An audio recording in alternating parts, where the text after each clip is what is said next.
দেশের যে প্রতিষ্ঠানগুলো রয়েছে, যে প্রতিষ্ঠানগুলো এখনো বাংলাদেশের স্বাধীনতার সার্বভৌমত্বের ক্ষেত্রে, তার রক্ষার ক্ষেত্রে অত্যন্ত গুরুত্বপূর্ণ প্রয়োজনীয়, তাদেরকেও বিতর্কিত করে ফেলা হচ্ছে। বিশেষ করে সেনাবাহিনীকে বিতর্কিত করা হচ্ছে।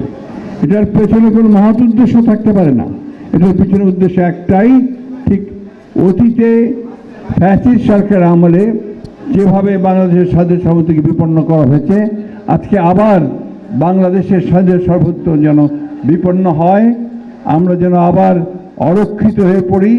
আমাদের সেই দেশপ্রেমিক সেনাবাহিনী যারা দেশের প্রতিটি গুরুত্বপূর্ণ মুহূর্তে জাতির পাশে এসে দাঁড়িয়েছে, তাদেরকে আজকে আবার বিতর্কিত করার একটা হীন প্রচেষ্টা শুরু হয়েছে।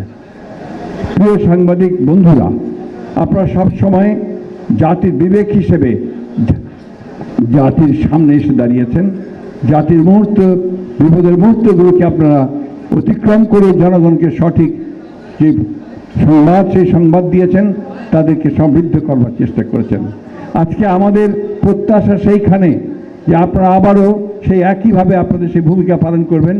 বিশেষ করে মিডিয়া সেলের কাছে আমাদের যে প্রত্যাশা, সেই প্রত্যাশা হচ্ছে যে যে সমস্ত রং ন্যারেটিভস বিএনপির বিরুদ্ধে এখনও প্রচারিত হচ্ছে, ডিসইনফরমেশন প্রচারিত হচ্ছে, তার বিরুদ্ধে আপনারা আপনাদের দায়িত্বগুলো পালন করবেন।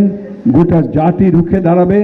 বাংলাদেশকে এই অস্থিতিশীল করার চক্রান্তের বিরুদ্ধে আমরা সবাই এক হয়ে কাজ করব, এই হোক আজকে আমাদের প্রত্যাশা। সবাইকে ধন্যবাদ। আসসালামু আলাইকুম। খুদা হাফেজ। বাংলাদেশ জিন্দাবাদ। বাংলাদেশ জাতীয়তাবাদী দল জিন্দাবাদ। মিডিয়া সেল জিন্দাবাদ। শহীদ জি অমর হোক। দেশনেত্রী বেগম খালেদা জিন্দাবাদ। তারেক রহমান জিন্দাবাদ।